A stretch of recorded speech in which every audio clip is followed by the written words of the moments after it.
All right, so we're going to be starting the week 5 lecture. This is actually our fourth lecture that we're going to be having, and this is on cell division.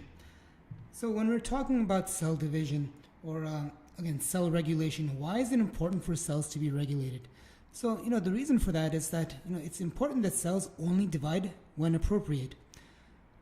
So if you look at cancer cells, for example, now, cancer cells, essentially, it's cell anarchy.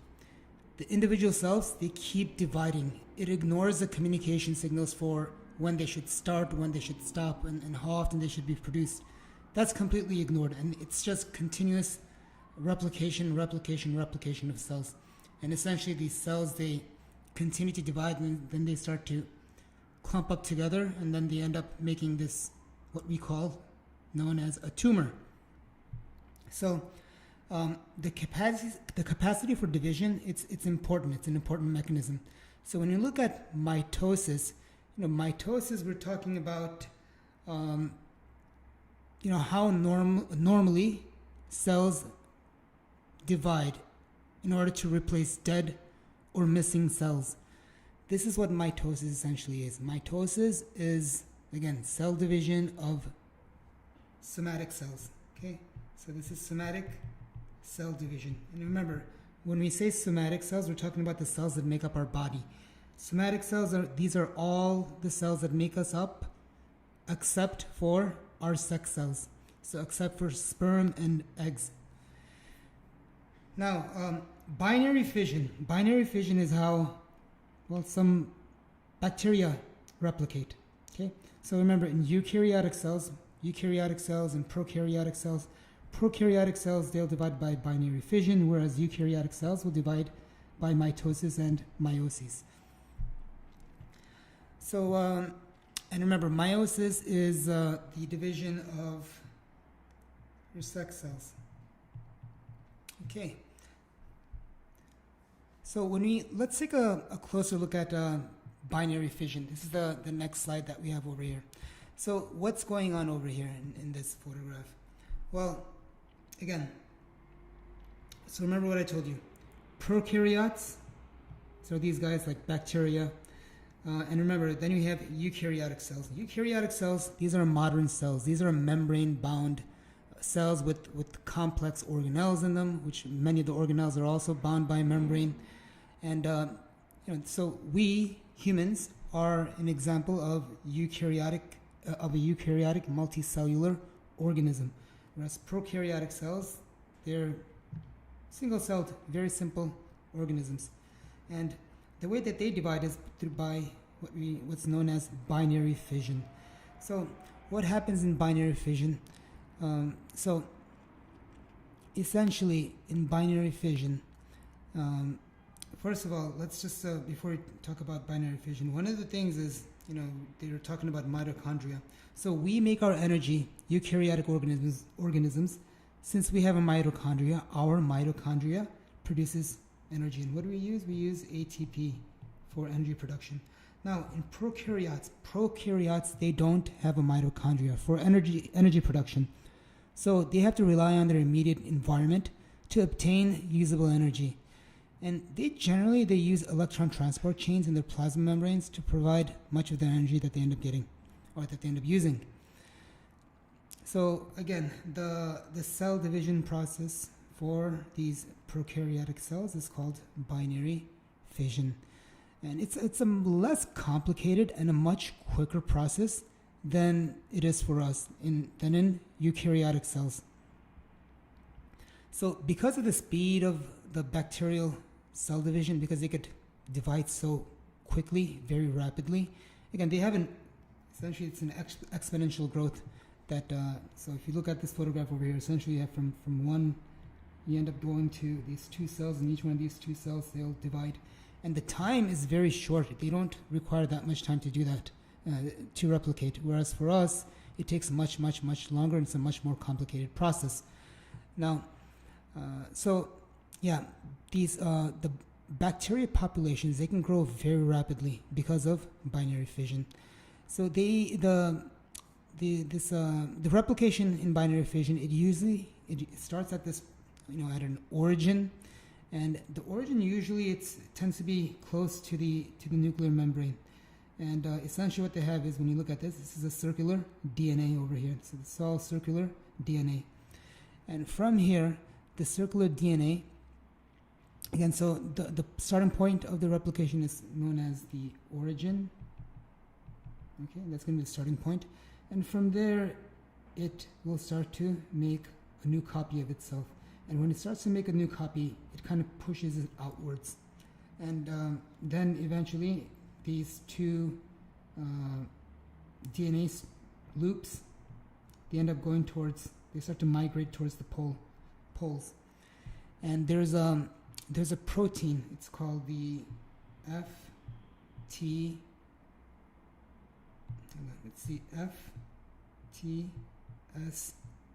protein. FTSZ protein. This protein, essentially what it does is it kind of forms this ring, and it starts to pinch up on this one cell. So if you kind of look at it, the cell actually starts to elongate as well. And as it starts to elongate, again, it's making room for both of these, the DNA, to have its own membrane around it, or the cell wall around it. So this FTSZ protein, it assembles into a ring, and then it pinches the cell off into two pieces. And again, essentially, it's what we end up referring to as cytokinesis. Now you have two cells. So this is essentially it. So again, when you look at binary fission, it's simple, and it happens very rapidly. So let's talk about the lifespan of cells. So in our body, we have over 200 type of cells. Over 200, according to this slide, there's about 210 types of cells. And when you look at a cell, they have a lifespan. And what is that? A cell's born, they differentiate, they take about some type of a specific function, then they divide, and if they don't divide, some of them do, some of them don't divide, they end up dying off, right? So if you look at some of the different type of cells that we have, for example, if you talk about white blood cells, and the example of neutrophils.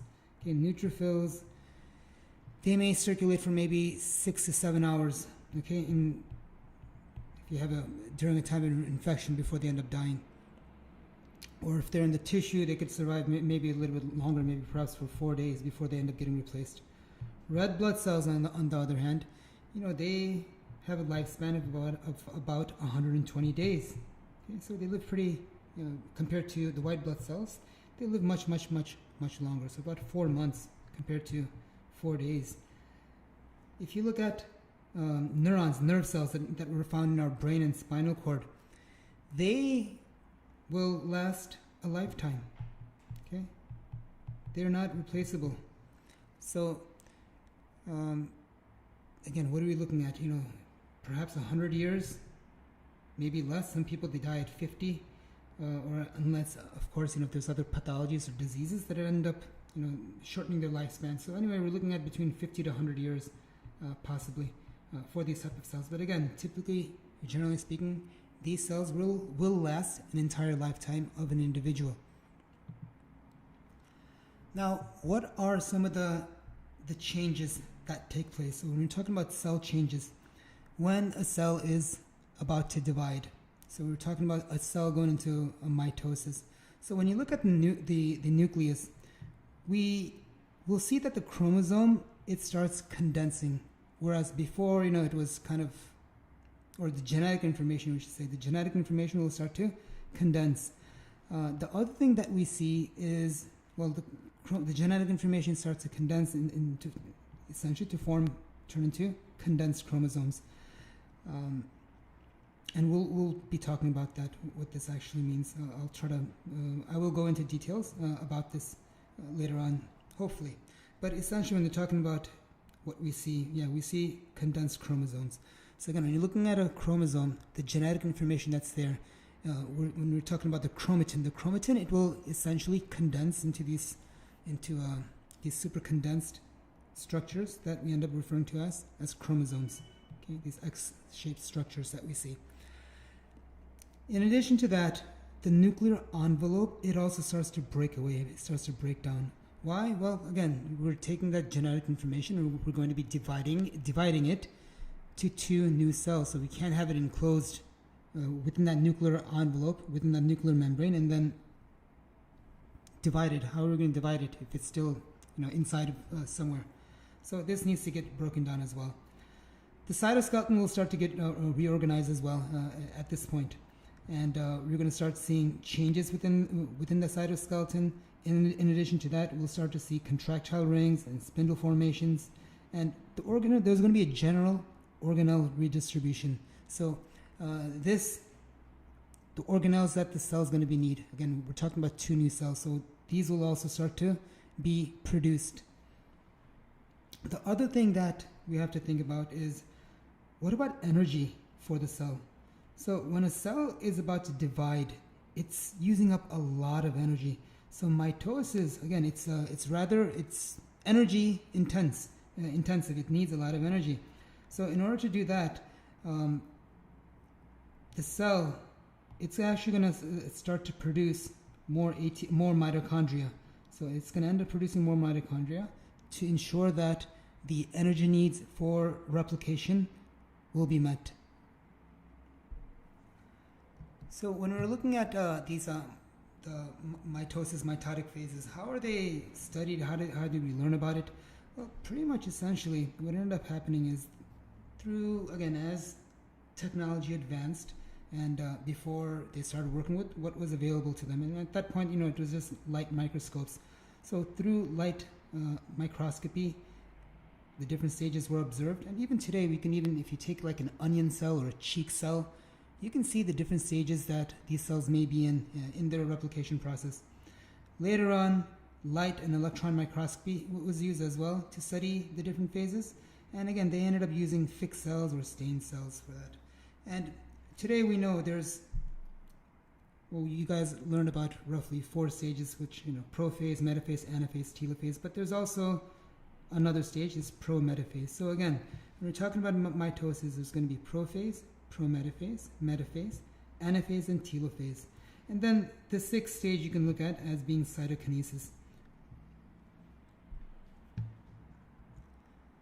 Now an interphase. Now interphase is not a mitotic phase. Okay, and we'll talk about this as we go through the cell cycle. So if you were to look at it, if we make the circle, imagine this is a timeline, and all this area over here, this is all be part of interphase. Okay, and we'll go into detail about this, but essentially during interphase, what's happening is hold on, let me go over here. So interphase.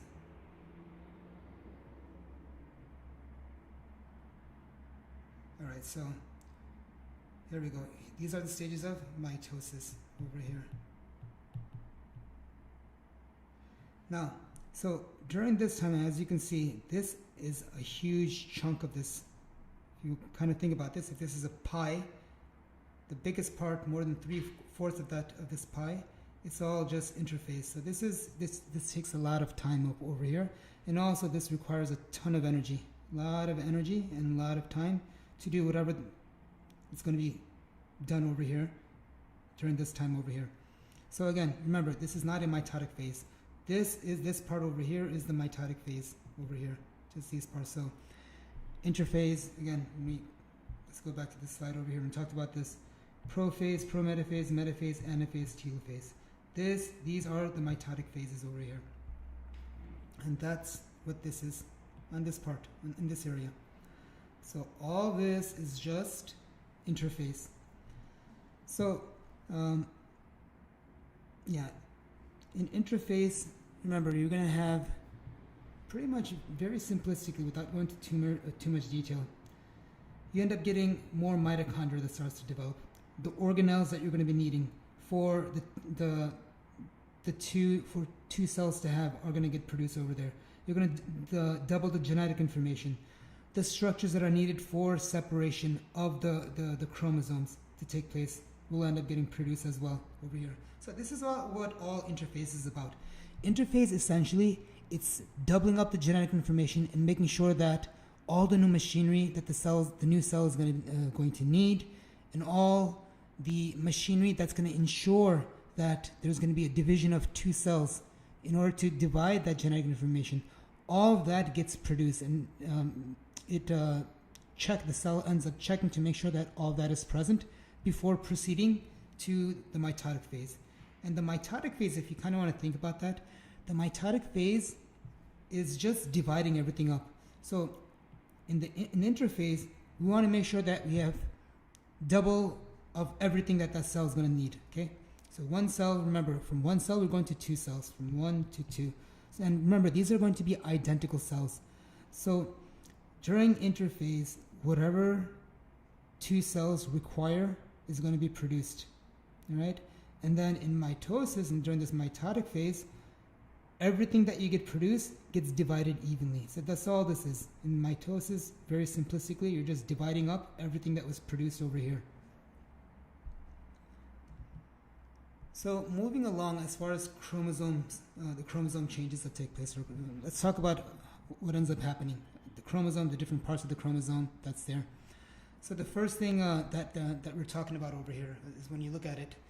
So again, what is chromosome? Well, let's kind of go back a little bit, and before we start talking about all this, actually we'll discuss this as we're going through, and we'll probably come back up later on and touch up on some of these things in detail.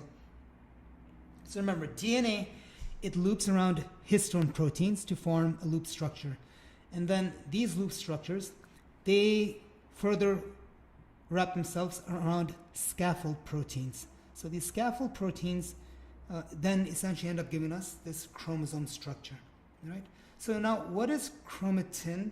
Chromatin, when you look at this term, chromatin essentially is, when we're talking about DNA and proteins. Now, what proteins? Well, specifically we're talking about histone proteins. All right, so that's that. So the other thing to realize is that, there's two different types of chromatin. There's heterochromatin and there's euchromatin.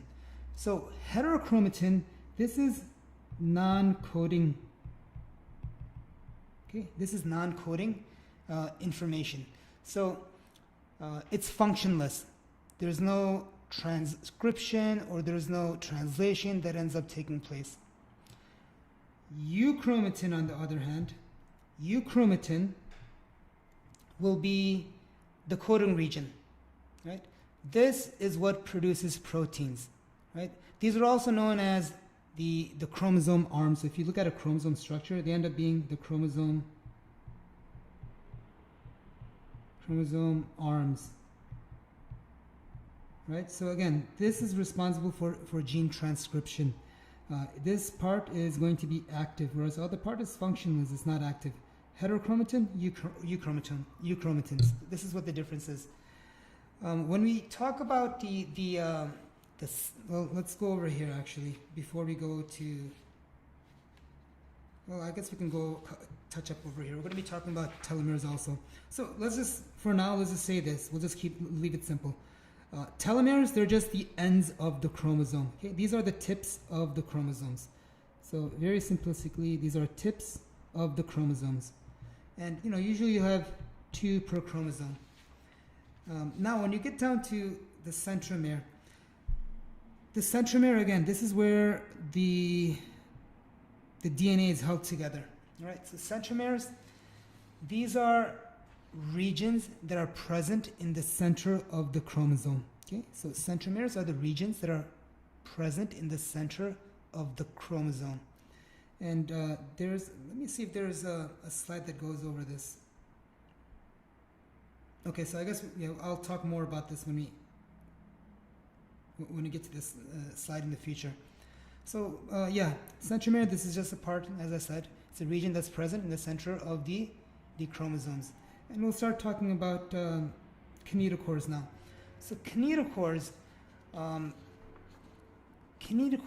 essentially are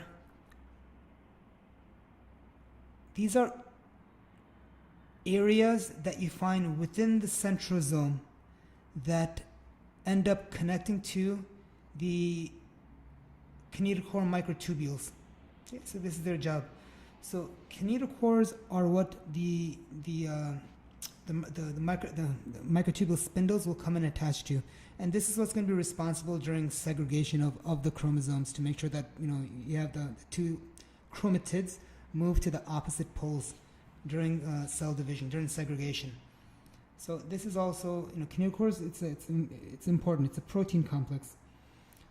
And there's two sets of these kinetochores. There's an inner kinetochore and there's an outer kinetochore. And it's the outer kinetochore where the microtubule binding actually occurs. And it also plays a role in the growing and shrinking of the microtubules, of the microtubule fibers. So this is for kinetochores. And I told you about chromatin already before. So again, what is chromatin? Essentially, chromatin is just DNA and proteins together. And again, we're talking about what protein specifically are we referring to? We're talking about histones, right? So it's the DNA wrapped around histone proteins. And once you have that, then the name changes to chromatin. So when we look over here, essentially what we have is here, this is our DNA. And as we start adding these, the histones, you'll start to see that we end up getting these complexes that form. So you see this, the chromatin that ends up forming. So remember, what did we say was the chromatin? DNA. That's all the stringy looking parts. So this is the DNA. That's what this is over there. And you see these little blue shaped discs. The discs are the histones. So as you start to wrap around these histones, now you end up having this chromatin that ends up resulting. So as time progresses, you end up having these histones that start folding up around these scaffold proteins. And then they start to condense even more. And then as you add more scaffold proteins, so if you're looking at over here, this is just time that's progressing.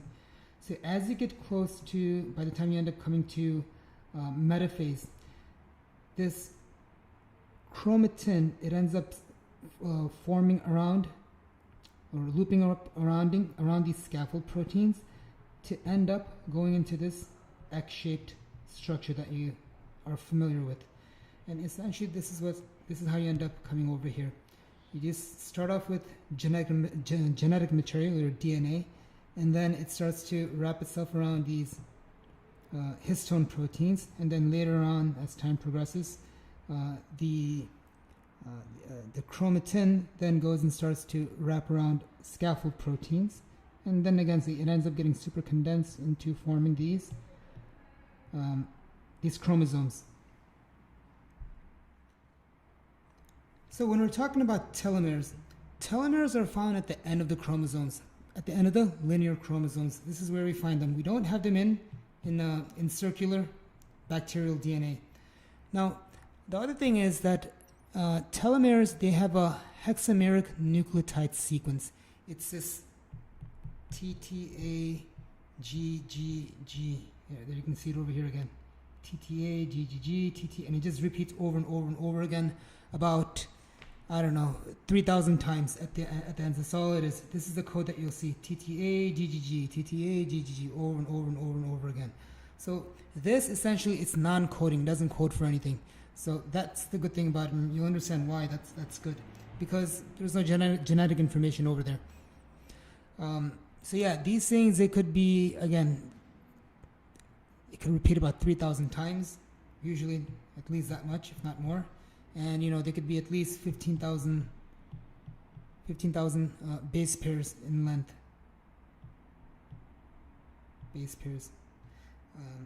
And again, what's their main job? Their job is to protect the ends of our chromosomes by forming these. You kind of look at it, it kind of looks like a cap, and this is their function. It's kind of like the plastic tips you have on the end of your shoelaces.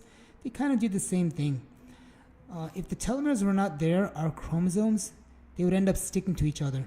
So again, it's a very important function that they have.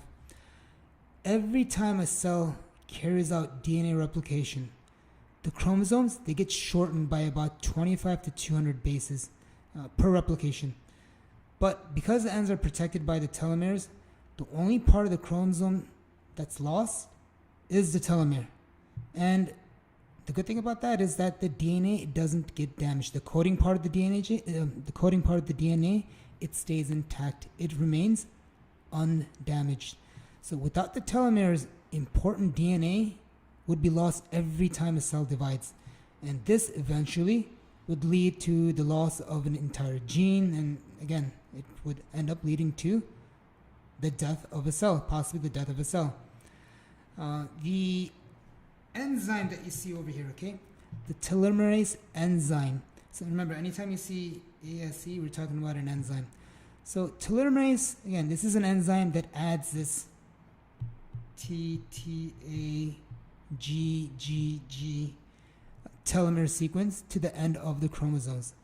And telomerase, we find it in very low concentrations in the somatic cells. Because these cells do not regularly use telomerase, they age. And again, this aging, it leads to a reduction in its normal function. And again, the result is general aging of our body, okay? Aging of cells and hence aging of our body.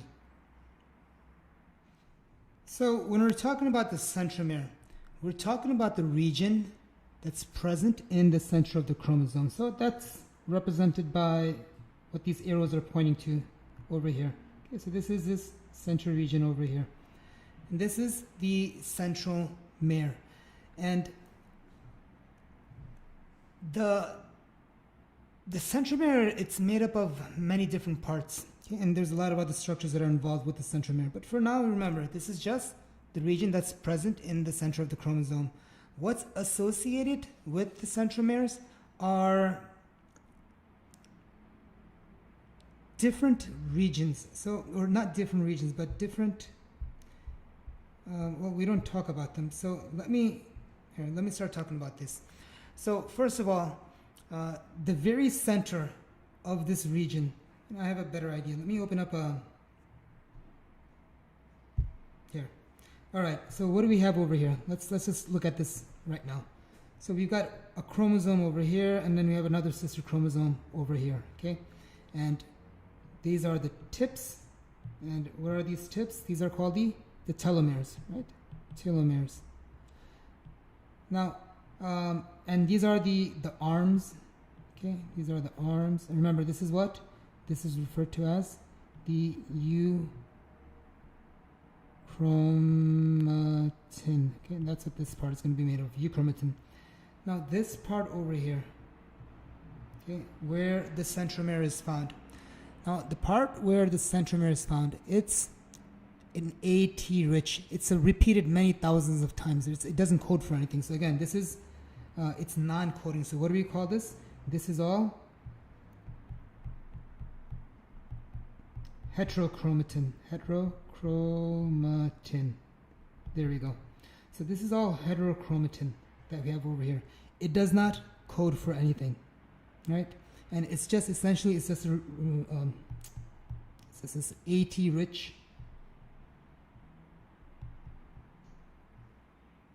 sequence that's repeated over and over and over and over again.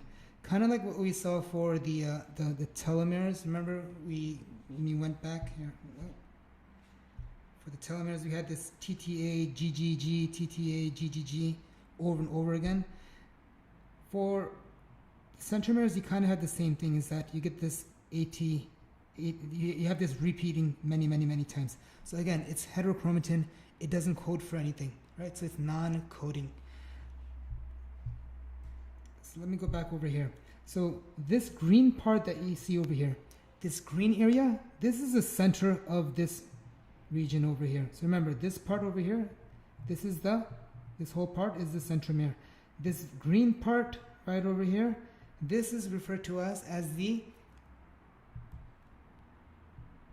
centromatin. Okay, this part is called the centromeres. In other words, this is the center of the centromere, center of the chromosome. I'm sorry, the center of the centromere. So it's referred to as centrochromatin. Remember, it doesn't code for anything. And what are its functions? So what does the centrochromatin do? So essentially, this is the core foundation for the centromere. It's the core foundation. This is it's the foundation for where the kinetochores will be attaching to, and it helps with centromere identity. And when you start looking, let me clear this away now. There we go. Perfect. So when you start looking over here, the other things that you'll see are these guys over here. You'll see this red part, and then you'll see this blue part over there. So what are these red and blues? The red and blues, these are the kinetochores. Okay? Now the kinetochores, what they do, so you have this, the blue part is called the inner, this is the inner kinetochore. And then the red is the outer kinetochore.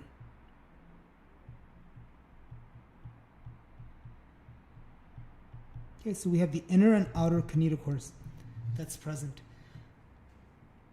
And the job let's talk about the outer kinetochore. Okay, so I think this is more important. And remember, so these are the microtubule spindles that you see over here, these lines. These are essentially, as I said, the microtubules. So the kinetochore these microtubules, there's many different types. So there's actually three types of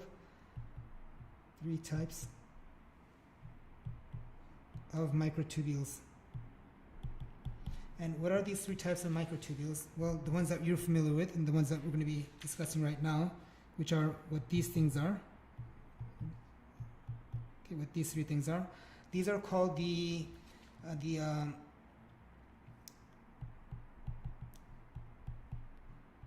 kinetochore microtubules.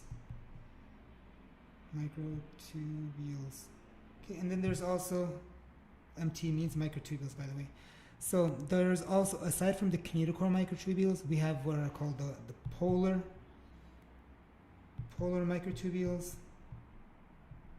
Okay, polar microtubules, and then there's also astral microtubules, and they all have their own unique functions. So again, there's a lot of complexity over here. It looks very simple, but again, there's lots and lots of different parts that are at play, and they all have functions, very specific functions that allow this replication process to go as smoothly as it does. It's perfection, engineering perfection when it comes to everything that the cell does. It's fascinating. So again, remember, these microtubules, they're made up of tubulin proteins. Okay, so don't forget this. Okay, so that's what the microtubule proteins are made up of. And these tubulin proteins, they start interacting with the centromeres.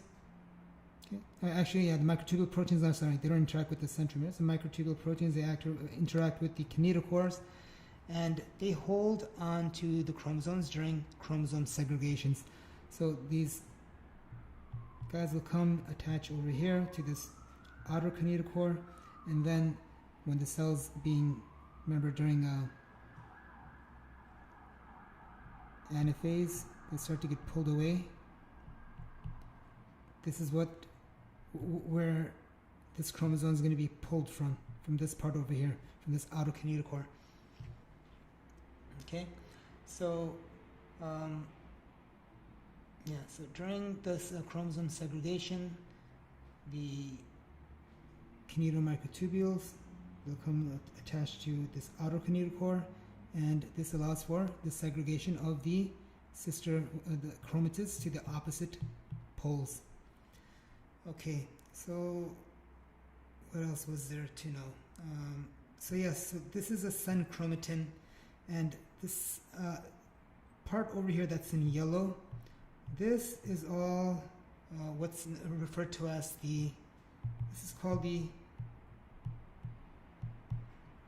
pericentric heterochromatin. So pericentric heterochromatin. This is what all of this is over here. That's in yellow and gem here. Right, so what's a pericentric heterochromatin? Pericentric heterochromatin is, let's pick this color. It's everything that's in this fuchsia, this region over here. Okay, so this is all pericentric heterochromatin. And then what's the green? Remember we talked about that before? This green part that you see over here in the middle, this part right over here, which I'm now coloring brown on this end. This is the centrochromatin. Centrochromatin. Remember, this is the chromatin that's in the center of this centromere. So we have pericentric heterochromatin.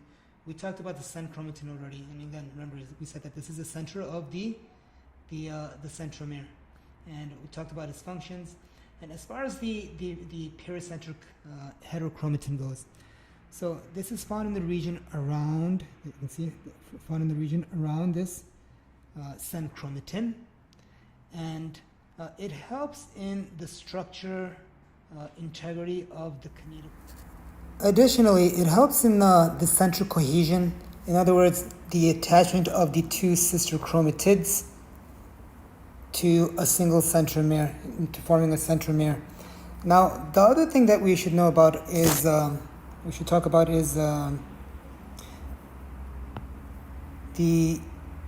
centromere localization. So let's talk about that. Centromere localization. So what are we talking about when we talk about centromere localization? So imagine this. We have this chromosome over here. And this is this. Let me change the color over here to purple. And this would be the centromere. And let me make another one. Sometimes you see the centromere higher up than you do it towards the center. So now let's make one that's going to be at the center. So this, when you look over here, roughly this part is at the center. So here, right over here. So the distance is equal between the two poles. It's just about nearly equal. And then sometimes you would see, whereas, well, actually here, let me do, here. Erase that, go back over there. You might see something like that, where you see the centromere actually at a pole. And then sometimes you see it's going to be way up high, close to the pole, but not quite up there. And let me make this back over here. All right, so the locations for the centromeres, they could be at different spots. If it's going to be even, okay, like towards the middle, then we call that, since it's in the middle, we call it a metacentric. Excuse me. That would be a metacentric. Okay, so this is referred to as being metacentric. Okay, centromere. If it's going to be slightly above, as you see is in this case, it's a little bit above the middle, but not too far from the middle, we call that sub-metacentric. Okay? Other times when you see it all the way at the pole that you see over here, because this is at the end, so this would be called a telomeric. I'm sorry, not telomeric, telocentric, sorry. Telocentric. Okay, so telocentric, this is at the telomere. This is close to the poles, it's way up there, it's pretty high. So this we term to be acrocentric. Okay, so these are the four how the centromeres get named according to their locations. So it could be either slightly towards the pole, that would be submetacentric, as in the case over here. Let me change the color to, here, let's go with yellow. So this would be, actually that doesn't come out too well, so we'll just go with orange instead. There we go. So this would be submetacentric, whereas when it is in the middle, then we refer to that as being metacentric. If it's closer to the poles, then that's acrocentric. And then if it is all the way at the telomeres, then we call that telocentric. Okay. So let's talk about replication, DNA replication. So, DNA, it has multiple origins, okay, in order for it to replicate. So, you got maybe one part starting over here, you got another part over there, you might have another region over here that might be starting. So multiple parts, you could have multiple origins when we are replicating the genetic information, we're replicating DNA. So remember, there's two strands for DNA. So if you look over here again, you got one strand that's kind of like going this way and then another one that's going that way. Let me change the colors over here. So here, you see one strand going up like that and then another one going down like that. So again, we have two strands, one over here and another over here. Now, again, notice you have these numbers over here. So what ends up happening with DNA is, let me make another picture over here. So imagine you got something like this going.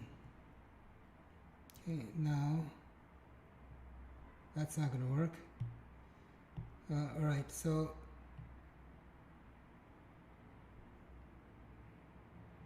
okay, there, something like that. I cannot draw. Okay, so we got two strands that are coming along. Let's continue it like that. Perfect. So what do we have over here? So we have one part over here. Let's say this is the 3' end, and then this is going to be the 5' over here. So DNA goes from, well, there's two strands, right? You got one strand on top and one on the bottom. The one over here, this one, it's going to be called the leading strand. Okay, and this one, so let's put that down. Let's write this in. This is going to be our leading strand, and I'll tell you what that means in a minute. Okay, and this is going to be our lagging strand. Okay, so we have leading and lagging strands. Let me change this back to a different color. Alright, so what's going on now over here? So we got a 3' to a 5' and a 5' to a 3'. Now, the leading strand, it moves in the same direction as the replication fork. So when you look over here, you see this part over here where it's this area over here, all this over here where it's nice and wide. That's part right over here, this area, this is called, here, in other words, where this split happens over here. This area is referred to as the replication fork. Okay, so this is a replication fork. All right, now how do you get this replication fork? When you have DNA that's looped around like this, how do you open this up? Well, there's a guy, not a guy, I'm sorry, there's an enzyme which is called DNA helicase, and this DNA helicase, it comes and it breaks the bonds between the nucleotides. So if you guys remember, what do we have over here? You have a lot of base pairs. We have A, T, and we've got G, and we've got C over here like that. So essentially what's holding these, the A and the T and the G, the C together, are the hydrogen bonds. And between the A and the T, there's 2 hydrogen bonds. And between the G and the C, we have 3 hydrogen bonds. And this guy over here, this helicase enzyme, okay, right over here, helicase enzyme, it will come and break up these bonds to open this up. Okay.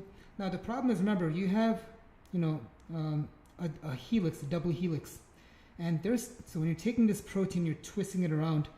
There's some tension that's there. So when you open up one part of it, what's going to end up happening is, well, you're going to cause additional tension up as you go, up this ladder over here, you end up causing more tension.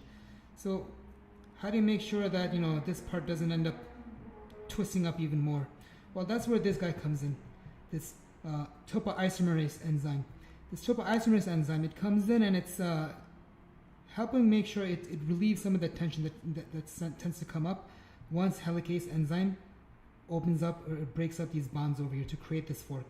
Okay. In addition to that, you also have these purple guys that you see over here. These are called the SSB proteins, or the single strand binding proteins, and they kind of help keep that fork stay open, and also they prevent like this fork from slapping back down together and twisting up on itself.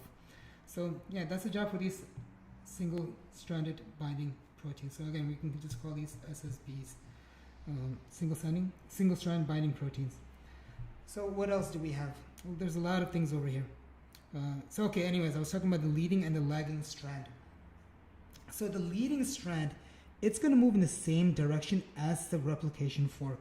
So if you look over here, if this is a replication fork over here, there we go. So we're going in this 5' to, where are we? There we go, we're over here. So this is the original strand right over here. Okay, that's the leading strand. So if you look over here, if you copy this, this is the new DNA that's being made, this top line. And this comes up to over here, and then the original that you see is going to be over here. There you go. This is all the original DNA strand. So in other words, the new strand, this is the old strand.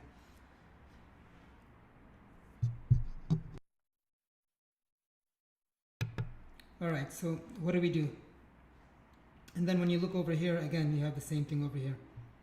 This top part over here, this is original.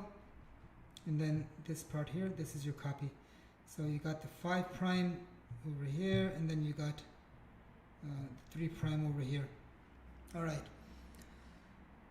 So when you go from a 5', okay, to a 3', 5'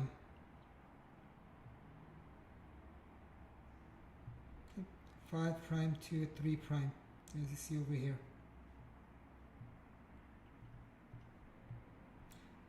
This will be your leading strand.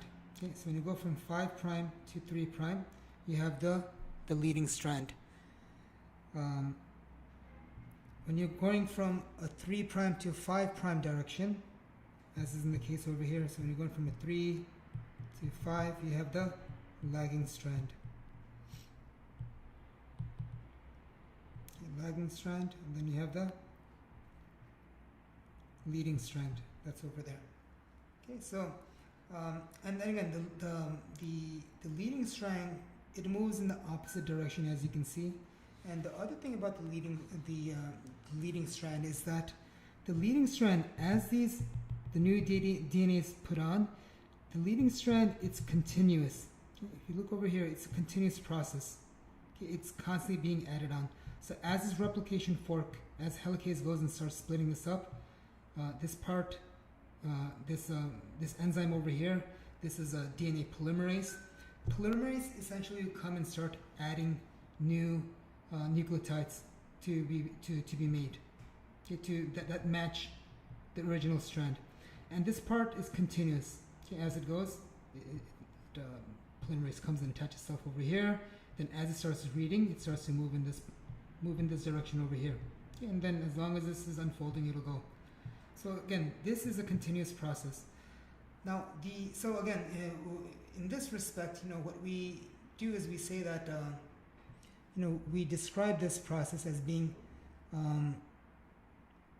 semi-continuous, or you can call it semi-discontinuous, meaning that this part, this strand down over here, the leading strand, it's continually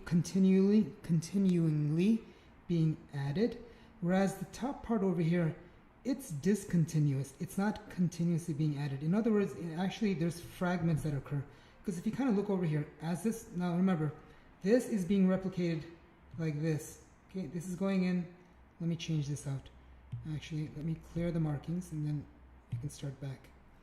So this is moving in this direction. Okay, the growth is occurring like this. So as this fork folds up even more, as it opens up, as it's moving downwards, it's constantly growing. So, and this one DNA polymerase, this one primer ends up, that's all that's needed actually, that ends up continuing to go up. Actually, I didn't tell you about the primer. So you actually need a primer to start the process, and that's done by primase. Okay, primase, again, this is an enzyme that first comes, so here, you can see it over here, DNA primase. It comes and it'll start up, so it comes, it attaches, and then it lays out some RNA to get the process going. And then later on you end up having another enzyme that comes in and gets rid of that RNA, and then it adds on the proper genetic code that's needed. So anyways, so yeah, primase will come to do that. And in this case, in the lagging strand, you end up having multiple primates that get used. So if you look over here, you got one over here as well, and there's another one over here. So what ends up happening over here, in that lagging strand, you end up having multiple parts where multiple primase enzymes are needed. There you go. See, you can see that RNA primer, gets put in there, and then again you start building a fragment, a chunk of genetic code. So you end up having fragments. So you end up having one part over here, another part over there, and then you might have another part over there. In between, you'll have fractures, breaks in between these parts. So there's another enzyme. It's called DNA ligase. So ligase, what it does is that it comes and kind of glues up all these parts. So here, this is DNA ligase enzyme. So it'll come and glue up this gap. It'll glue up that gap. And even if there's a gap over here, it'll end up coming and gluing that up as well. So that's the job for DNA ligase. So this is another enzyme. And again, ligase just comes in and helps kind of glue things up together. It puts these strands together. And these little fragments, these chunks that we have in the lagging strand, they're called the Okazaki fragments. Okay, so yeah, so these lagging strands, they're only made in chunks of these, what we call this Okazaki fragments. So again, they were started with these RNA primers. Remember, that's when the RNA primase comes in. It ends up, this DNA primase comes in. It lays down an RNA primer that you see over here. And based on that RNA primer, you start to build up the complementary bases from the original strand. And again, it's going in a 5 to 3 prime direction that we see over here. Okay, so we're going from a 5 to 3. What's next? Aside from that, we also have, so we talked about primase, we talked about the primers, we talked about DNA ligase, we talked about SSBs, helicase, topoisomerase. So yeah, again, what ends up happening is when you end up making, the other term that you'll see that you should be familiar with is this term over here, which is semi-conservative. Semi-conservative. So what does that mean? So when you end up having this, again, remember, what are we doing? We're doubling the genetic information, right? So we end up having, essentially, if you look over here, you have the original over here, and you have the original over here. So when you make the new DNA, you have one original and one new. So this is the original over here, and this is the new one that's right over there. One original over here, and this is the new one over here, the new DNA that's coming in. So because there's one old and one new, we say that it's semi-conservative. So again, we have one old strand. I'll put this one old strand.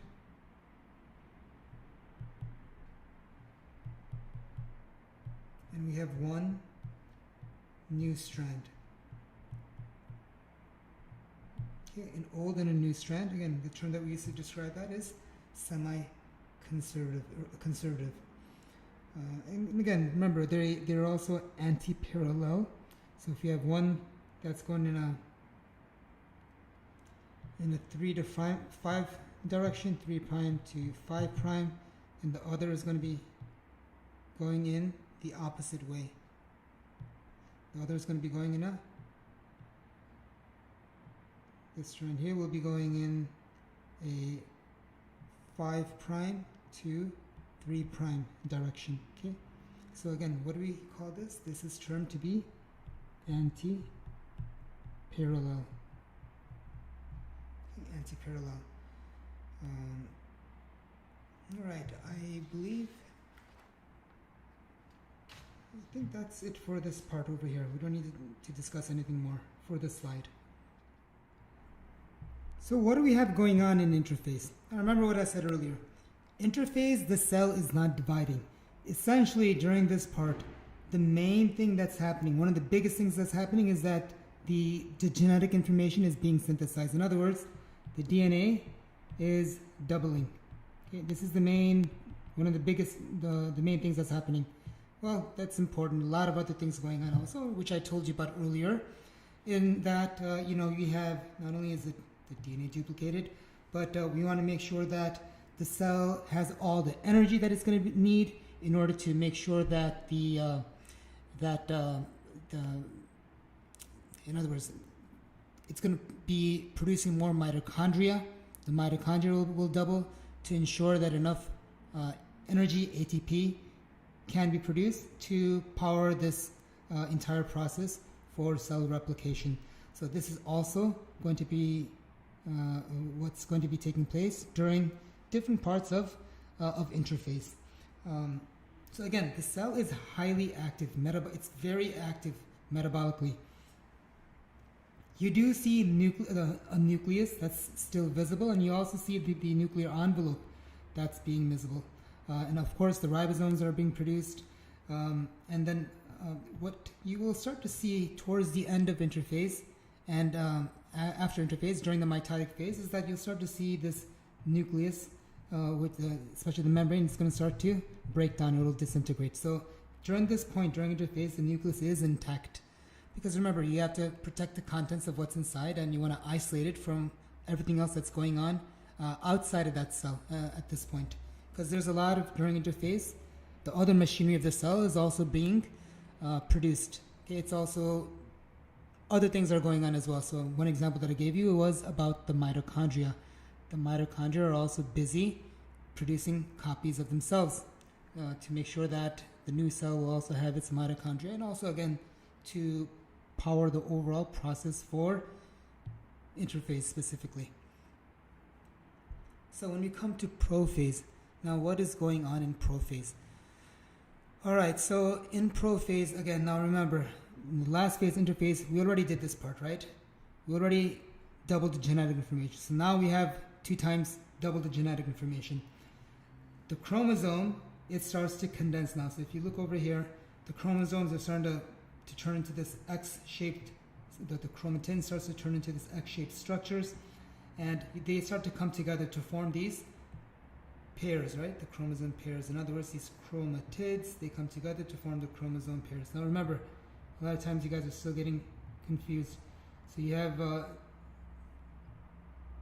is a chromatid, this is a chromatid.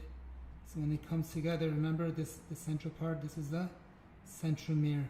So when they're together, this is what we call, now we have a single chromosome over here, okay? Made up of 2 identical sister chromatids. The other thing that you start to see are the microtubule that you see over here. They start to assemble, and then the spindles, they also start to form. Remember, these guys are going to eventually come and connect to the centromere, and they're going to help pull them apart to the opposite poles of the cell. So all this is happening in prophase. So the other thing is, again, if you look over here at the nuclear, kind of zoom in over here, you'll see that this nuclear envelope, it's starting to break up, it's starting to disintegrate. In addition to that, you can see that, you know, there's lots of mitochondria now that are present as well. So the changes are taking place for what's about to happen next. And what is going to happen next is that we go into this phase, which is called prometaphase. So in prometaphase, the microtubules, now they enter the nuclear region. So if you look over here again, this is still, it's much wider out, so the nuclear membrane is almost all broken down, and they start to enter, and there's now attaching to the kinetochores, okay, on the centromere. So that's what's happening now.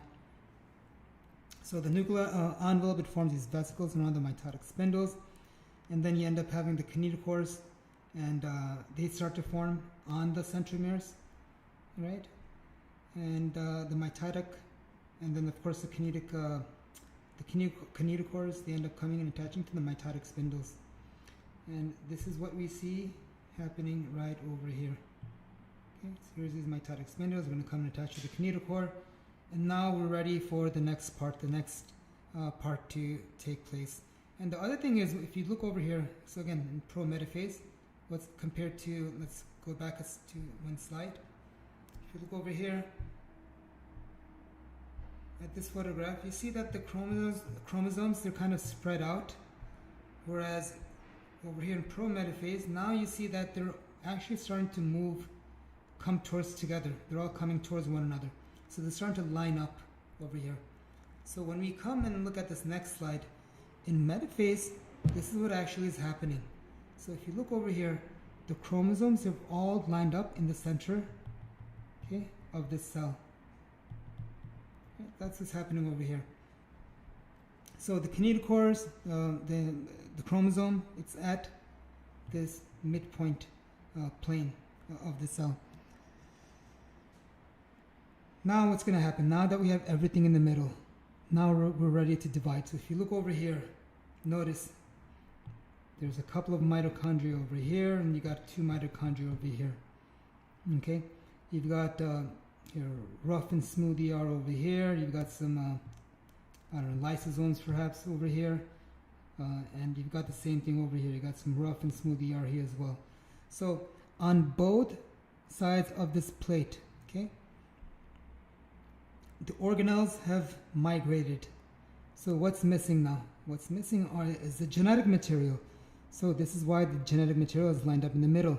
So we can divide it evenly. One will go to this end, the other will go to that end.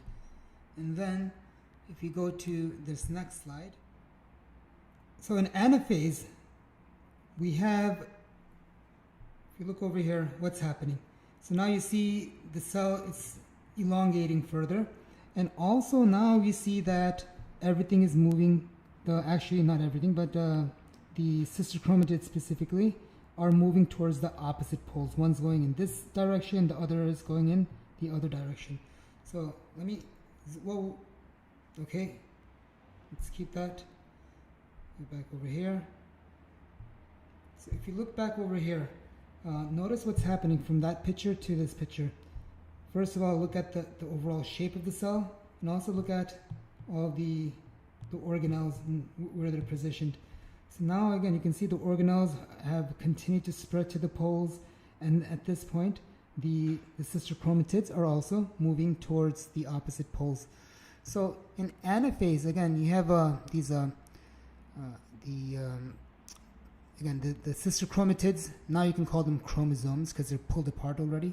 So they're not sister chromatids anymore, but it's because they're pulled towards the opposite poles, we can now call them chromosomes. So we got chromosomes over here and chromosomes over here.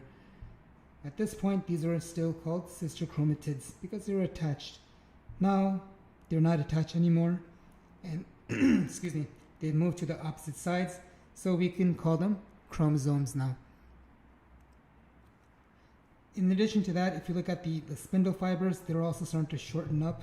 Again, go over here, they were very long, and now they are not long anymore. So they've also started to shrink. So this is what's taking place in Anaphase. Now what's happening in Telophase? So in Telophase, the chromosomes, they've arrived at the opposite poles, and they now begin to decondense. As they decondense, the nuclear envelope, it starts to rematerialize and surround these chromosomes, and the mitotic spindles, they break down and disintegrate. So this is the telophase, what the main things that are happening in telophase. When we go on to the next part, which is cytokinesis, so this is the sixth and the final step of mitosis. So in animal cells, we have this cleavage furrow that forms and it separates these two daughter cells. When you look at plant cells, a cell plate comes in. The cell plate will come and separate the plants, the daughter cells in plant cells. So essentially, what cytokinesis is, you have the division of the contents of that cytoplasm. So again, remember, this is all still one cell. Now you need to make two cells. We have there's two nuclei over here. There's two rough and smooth ER. We've got 4 mitochondria. So all this needs to be divided up. And this is the purpose of cytokinesis. We end up cleaving off these two cells. So again, we have two, we're going to end up fully dividing the cytoplasm. And this is what marks the end of cytokinesis. Again, that's the 6th and the final stage. So now that we've looked at mitosis, we're going to be looking at meiosis. But just to go over, in mitosis, remember, essentially what we did was that we went from one cell to 2 identical cells. Okay, so remember, in mitosis, we're talking about somatic cells. And somatic cells are all the cells that we have in our body. Okay, so these are body cells. Somatic cells equal body cells. And in meiosis, we are after gametes. Okay, so these are our sex cells. Okay, so they end up being sperm. They are sperm and eggs, since we're talking about humans. And remember, so these sperm and eggs, eventually they will combine to form a zygote. And the zygote then eventually ends up forming an organism. All right, so this is the purpose. So from one cell, we're going to 2 identical cells in mitosis. In meiosis, we're going from one parent cell to 4 different cells. So 4 different daughter cells. And over here in mitosis, we have 2 identical daughter cells. So this is the process. Overall, essentially what's going to end up happening is, if you look at, let's just go off with mitosis first. We go with mitosis. We double the genetic information, and then once we double the genetic information in mitosis, we just ended up dividing that genetic information. In meiosis, it's a little bit different. So we start off with the genetic information. We double it. Once we double it, then there's some crossing over that takes place. All right. So crossing over, we'll talk about that in a little bit in the next few slides. In others, we're exchanging some information between the chromosomes. Once that happens, then we split the chromosomes. Okay, we divide the chromosomes, okay, into 2 cells. Now, once the chromosomes have been divided, the next thing we do is we divide each one of these chromosomes. We divide the chromatids separately. Okay, because remember, we are going from a sperm, 1 egg. And remember, we have, as an organism, we have 46 chromosomes. So 23 we get from mom and 23 we get from dad. So if you want to have, one of these will have 23, and then, imagine another one from mom is going to be 23 also. Then we can end up having 46. So this is why we end up having only, the term that they use is that it's a haploid cell. Okay, so this is overall, this is what's occurring in meiosis. We're going from 1 cell to 4 cells. Okay, so remember, we want a haploid cell. Whereas in mitosis, again, you have a diploid cell, a diploid cell. So the number is, it's 2n, whereas over here, it's just 4n cells. So this is the overall process for meiosis. So we're going to be looking at the different, what's involved over here. That's what we're going to be looking at next. Essentially, in meiosis, the steps, they're similar to what we had in mitosis, in the sense that there is an interphase. Okay, and in the interphase, again, what's happening is you're copying the genetic information. You're doubling the genetic information. In addition to that, once that genetic information has been doubled, we have some crossing over that takes place. In other words, we're kind of swapping some information out to create some variety, which is why this is one of the reasons why we all have, we look different. Even between brother and sister, there's variations because of this. But it doesn't stop there, because, as you go down a little bit later on in the metaphase, there's also a little bit of a shuffling that takes place, which gives us a little bit more variety.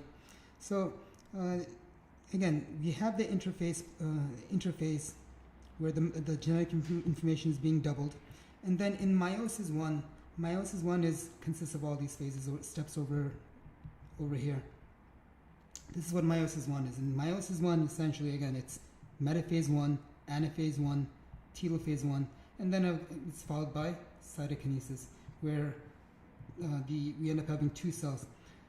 But what's happening is over here is that, again, overall, once we have the chromosomes, so let me put it this way, let me make it a little bit easier. In meiosis I, we're separating chromosomes over here, okay? So in meiosis I, chromosomes are being pulled apart. Okay, so if you look over here, you got a set of chromosomes here, and you got a set of chromosomes over here. They're side by side with one another. And then when you look over here, in anaphase, you see one of the chromosomes being pulled this way, and the other chromosomes are being pulled that way. Okay, so this is one of the big differences between meiosis and mitosis during anaphase. Compare that over here to mitosis II. In mitosis II, what's happening is, mitosis II, now we're going to be separating the chromosomes. Okay, so remember, what is a chromosome made up of? Chromosome is made up of two chromatids. Okay, so now if you look over here, the chromosomes are in the middle over here. In metaphase, the chromosomes are in the center. When you looked over here, the chromosomes are side by side. Let me clear this so we can see it a little bit better. So again, if you look over here, chromosomes are side by side. There's one chromosome on this side, and there's another chromosome on the other side. And compare that over here, the chromosomes, they're directly in the middle over here.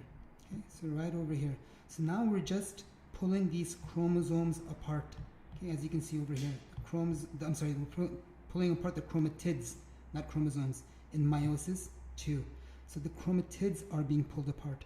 Again, if you look in meiosis I over here, what's happening? The entire chromosome is being pulled apart.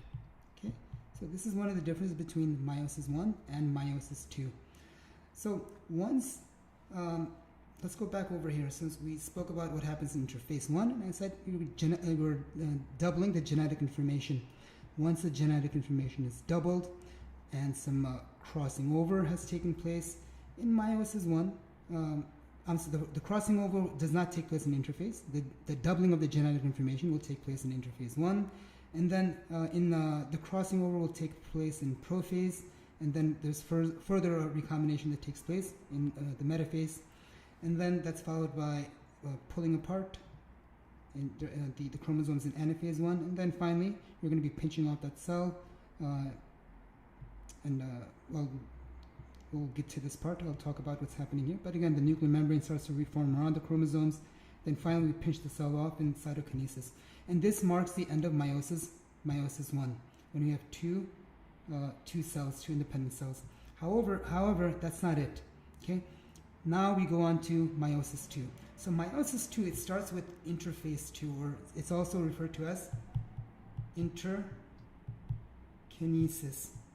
Okay, interkinesis, interphase II, it's the same thing. And interkinesis, there's no DNA that's being replicated over here. Okay, there's no genetic information. All that's happening essentially over here is that the nuclear membrane, it starts to first of all, there's some checks, make sure that everything is it's in place. Okay, so the checks go through, make sure the cell integrity is still there. And then after that point, meiosis II, essentially, it's very similar to what we have in mitosis, in that we've got the genetic information that's there, and now we're just going to be dividing that genetic information. So again, you have that Metaphase II, Anaphase, the Telophase, and then finally with cytokinesis. So let's move through and kind of look at each one of these phases by themselves, independently. And we may come back to this slide to kind of go over it if there's something that's missing. So, all right. So in prophase 1, essentially what's happening in, did we talk about, didn't go into interphase 1. So, all right, remember I told you. Interphase 1, what's happening? We're doubling the genetic information in interphase 1. Now, once the genetic information has been doubled, now we can move on to prophase. And the main thing to understand in prophase, now that we have the DNA that's copied, that's doubled, okay? Now, what's going to happen is that these homologous chromosomes, they come together and they form a synapse between them. Okay, so there's a synapse that forms between these homologous chromosomes. Now, when they synapse, it provides crossover from occurring. So if you look over here, this is a red, this is blue. Now, if you look over here, some of the red came over here to this blue one, and some of the blue from this guy went over to the red. So there's a little bit of crossing over that took place over here. So this is this is the big thing that happens in prophase 1. Is that you have synapsing of this chromosome and crossing over that takes place. And this is what gives variation to an organism. Okay? This is how you get variety that we have in all of us. So this is prophase 1 that's happening. So remember, we looked at interphase 1. Now this is prophase 1. So we have another term that they use for this is recombinant. This is an N. Recombinant chromosomes. Okay, so you have recombinant chromosomes that form. Then let's move over to the next part. Okay, next part is what? Metaphase 1. And so we had prophase 1, now we're going into metaphase 1. And in metaphase 1, we have what's, okay, so if you look at this picture over here again, it's kind of going over. We start off with interphase 1, where we, again, the genetic information doubled, so chromosomes are duplicated. And then in prophase 1, which is the last step that we looked at, we said that we had the crossing over that took place, the recombinant chromosomes, okay, that formed. Now we're over here in metaphase, and we're looking at this part. So this is the middle of the cell, okay? And we refer to this as the metaphase plate, okay? So now when you look over here, what happens is that the chromosomes, again, they start moving towards this metaphase plate. However, the chromosomes, okay, the homologous chromosomes, they lie on each side of this equator, okay? So you have one chromosome that's on one side of this equator, another chromosome that's on the other side of the equator. There we go, now you can see this a little bit better. So here's this equator. Let me change the color over here so you can see a little bit better. Make that a green. Okay, so imagine this as being this equator. So on one side of this equator, you have this red chromosome, and the other side you have the blue chromosome that's present. Okay, remove that again. Now, what's going to happen is the entire chromosome is going to be pulled away. Now, before that happens, now think of it this way. This chromosome, it could be in multiple orientations. Okay, it may be on the other side, or this part may be on this side. They could be flipped around. This also adds to variation, because remember, what are we doing? We're going to be dividing up the cells, right? We're going to have two new cells. So depending on if this part ended up over here, or that, this one ended up over here, or that one ended up there, it would go to a different cell. So again, you would have more variation. So this is the important part. Aside from crossing over, which takes place in prophase 1, in metaphase 1, you have a further shuffling of that genetic information to give you more diversity. So what else? So we talked about these, what's happening over here as far as the homologous chromosomes lining up. And then yes, all right, so moving on, let's go on to the next slide. Now what's happening in Anaphase 1. So in Anaphase 1, all right, so again, we went through this, we went through that, we looked at the last one. Now in Anaphase 1, now what we're having is the chromosomes are being pulled to the opposite poles. So you got one set of chromosomes coming this way, another set of chromosomes moving up the other way. So again, the homologous chromosomes, they separate and migrate to the opposite poles. And this is Anaphase 1. Now, moving along to, so yeah, the other thing that they say is that the centromeres, they do not end up being duplicated. Okay. So as we go on to the next phase, which is telophase. Now in telophase, the chromosomes, so the chromosomes, they've moved to the opposite poles. So they're not showing, there's not a picture over here for that. So in telophase, the opposite poles are let me go back to that other. So here, you can see what's going on here. Let me clear this, and you can see. So what happened now in telophase, the centromeres, the chromosomes, they have moved to the opposite poles. And aside from that, you can see that the nuclear envelope, it has also formed. You can see that over there, the nuclear envelope formed around both cells. Chromosomes are on the opposite poles. The cell, not only is it elongated, but also starting to, the furrow is starting to develop, okay? This furrow, the cleavage furrow starts to develop that you see over here. In addition to that, we have the spindles that start to break down. You can see the spindles are breaking down, and they were present over here. And the chromosomes are also they're just beginning to decondense as well at this point. And this is all happening this is taking place in telophase. And then by the time you get to cytokinesis, you'll see that the chromosomes have decondensed at this point. There's further development of the nuclear envelope around the genetic information. And now we will go on to the next part, which is for cytokinesis. Okay, so here we go. Cytokinesis, eventually the cells will be split up. Then we go into interphase 2. Now interphase 2, as I said before, is also referred to as interkinesis, and this is a very short, it's not like interphase 1 in that, it takes a long time. There's no DNA that's being synthesized, okay? So there's no DNA synthesis, as I said earlier. And again, essentially, the cell is just kind of taking a break, making sure that everything is okay, and then it will move on into the next step, which is we're going back to prophase 2. Now remember, let's go back over here. We were over here, we started here, and we went all the way down over here. So we've doubled the genetic information, we made changes, we swapped things around, we made things different, we have a new creation now, and we have new, so we got 2 new cells over here now. Now what we're going to do with 2 new cells with new chromosomes over here, okay?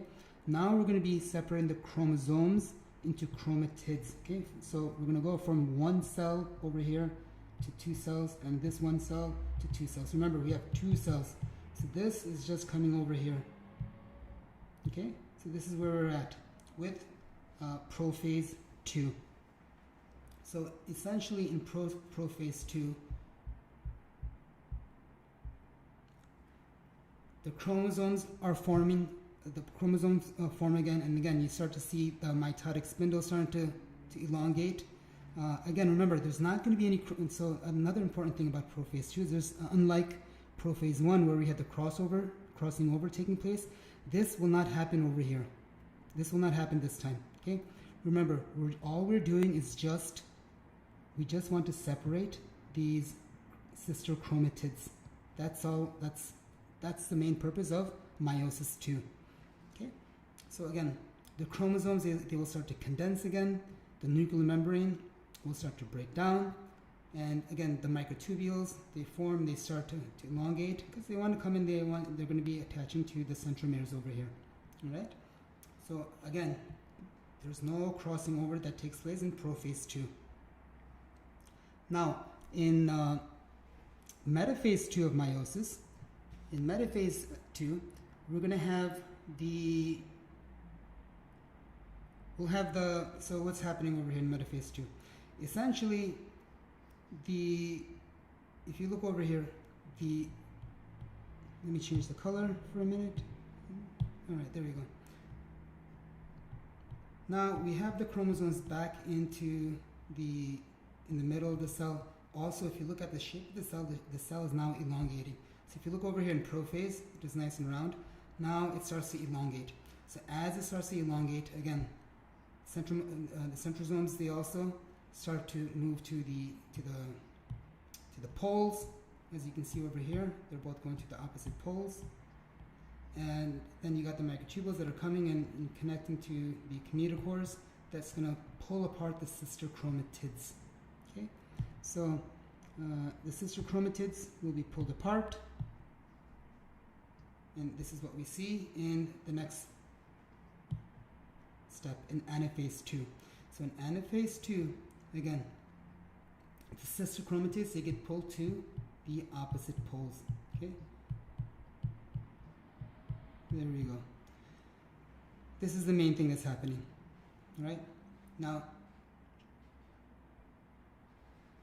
in addition to that, the next thing that will happen is in Telophase 2, we have now, as the chromatids have moved to the opposite pole, we have the nuclear envelope, the nuclear membrane that forms again. The spindles start to break down, and the chromosomes, they will start to decondense. And in cytokinesis, you can see that now we end up having 4 cells. So again, you had this one elongated cell gets in cytokinesis. Remember, this is this cleavage furrow. Okay, over here, cleavage furrow. That's this part over here. So as this forms, it'll pinch off and split up these 2 cells. And this is, here we go, we got 4 cells. And as this progresses, the genetic information, it will decondense, and that will be the end of it. So this is the end of this unit. If you have questions, feel free to email me, and thank you for watching.